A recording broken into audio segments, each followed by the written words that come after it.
Hello guys, dahil rest day ko ng 3 days, ayan, magluluto ko ngayon, ngayon ng lechadong manok. Lechadong manok. At yun lang pala. Pahinga muna. Ayun, ang dami kong mga pula-pula. Hindi ko alam sa gamot ata yan. Saka yung dito. Pahinga muna. After 3 days, sabak na naman sa trabaho. Kaya,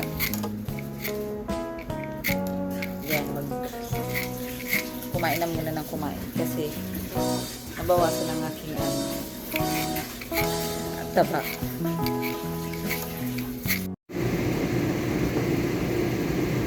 Alam nyo ba guys, nagandahan lang dito.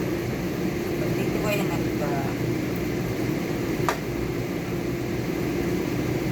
surgery sa Taiwan, bukod sa magagaling na yung doktor, ang ganda pa ng mga gamot nila kasi hindi mo mararamdaman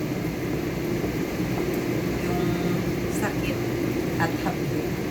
Mas masakit pa nga yung niloko ka kasi magpa-surgery. Kasi yung surgery, hindi mo mararamdaman yung sakit. Parang wala lang. Yun nga lang, mag-ibig lang. Pero, okay lang.